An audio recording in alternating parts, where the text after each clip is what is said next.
Mad. Well, Representative Brian Nieves joins us on the phone right now. First of all, congratulations for your win there in District 26. Well, thank you very much. My goodness, we were blessed beyond what we expected, and it was just very exciting. Were you shocked at how vulgar I think some of the stuff in the primary had gotten?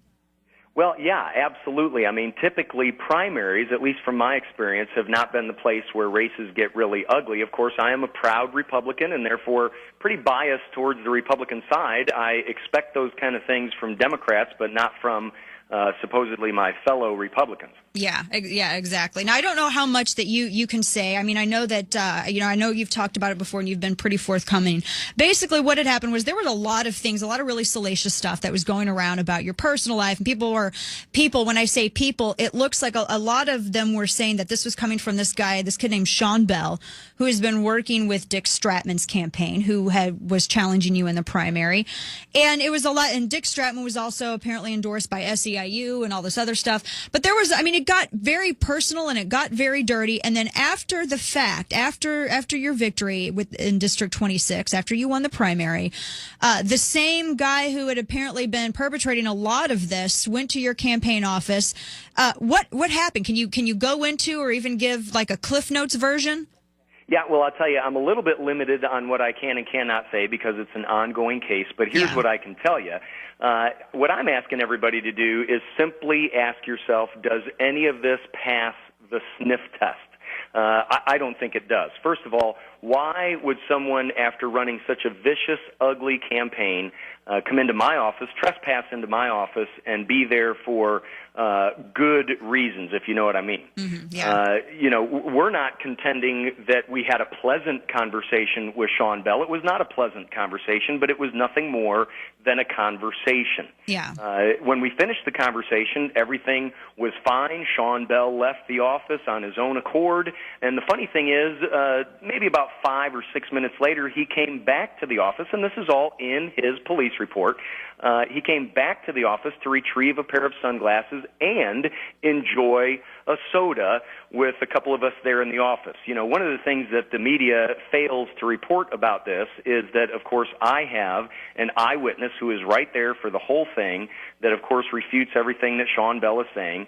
And why would someone, having just had the experience that Sean Bell alleges, why would that person turn right around and come back of their own accord for a pair of sunglasses and enjoy a soda with us and visit for a little while to leave again? Exactly. That does sound a little weird. That doesn't all make sense. And really, I've had a bunch of unassociated police officers and people that are in that business have examined and re-examined his allegations. And repeatedly, what I'm hearing from so many different people is it just doesn't add up. There's so many inconsistencies. But one other thing that I'll give you as a little bit of an update is 1 week ago, Thursday of last week, is when we were supposed to have a hearing on the order of protection that Sean Bell had asked for. Now, keep in mind, when a person asks for an order of protection, it's because supposedly they fear for their life, okay? Yeah. Well, Sean Bell asked for a delay, and now it's been delayed until September 2nd. So this is what I'm just kind of asking everybody to look at, and that is, if you fear for your life and the only way that you're going to get protection is through the court system, why in the world would you ask for a delay? And then number two, if all you're going to do is go to the hearing and tell the truth, why would you need more time to prepare, rehearse, and get ready if all you're going to do is tell the truth? Exactly. Yeah, all of this, there's a lot of things that are going on in politics right now that just aren't making sense. And this is one of the ones that has totally caught my eye as being completely that. Why on earth do you think that Sean Bell do you think that Sean Bell, was he working with the Dick Stratman campaign? Because I've have a lot of people that have been emailing me and they say that this all comes back to this. And we've sent an invitation out to the Stratman camp. Kevin and I have sent an invitation out having them just, come on and explain their side of the story. But he worked with Stratman, yes?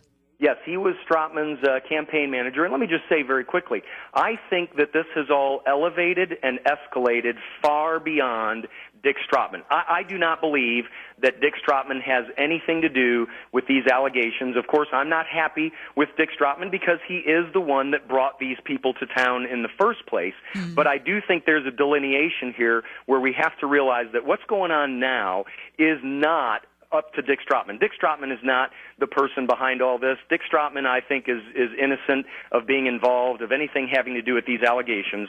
But what I really think is happening is that someone is pulling Sean Bell's strings and encouraging him to do this, and we are going to continue to connect those dots and become more and more public about who those people are that are pulling his strings and pushing his buttons. Now, you've said before that this is about a battle as to make a kingmaker. And that's you really believe that this is this sort of a battle against the establishment? Well, I'll tell you what I am at liberty to say at this point is there are powers that be. There are kingmakers and power brokers in the state of Missouri that very clearly, this is not black helicopter stuff. This is not conspiracy theory stuff. All of the evidence is black and white, and it is clear. I'm just not at liberty to really talk about some of the details right now.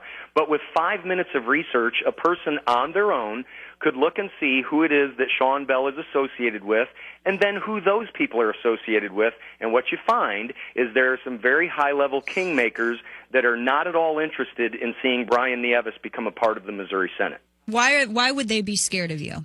Well, I don't know that it's so much that they're scared of me. I'm not that much to be scared of. Or it's the people.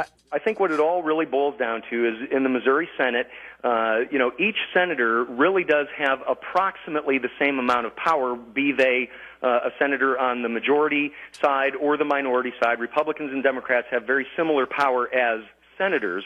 But then when you talk about electing people into the very, very top leadership positions, the positions of pro tem and floor leader, those positions become extremely powerful, and there are kingmakers in the state of Missouri that want to ensure that certain political people, certain senators, ascend to those positions of power.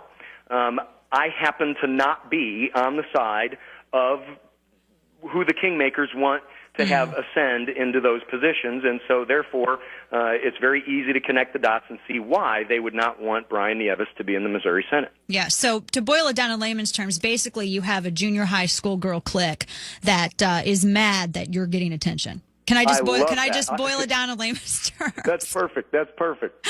Well, this is, and I know you've set up a legal defense fund because with all of this that you've been dealing with, you've set up a legal defense fund. Do you have a website for that? Well, actually, we don't have a website for that yet. It's just the Brian Nieves Special Fund, and it can either be sent to my house or a P.O. box. But, the people have been so gracious, and here's what the people that are trying to punish me, Dana, here's what they know. They know that in the end, they are not going to win this case. They know that. Anybody who looks at this case knows that they're not going to win it. But they know that what they can do and what they will be successful in doing is, A, totally disrupting and punishing my family. That has already been accomplished. B, shaking my wife to her core. I mean, this has been horrible on my wife. C, they know that this could actually cause me to question my resolve to be involved in this kind of stuff.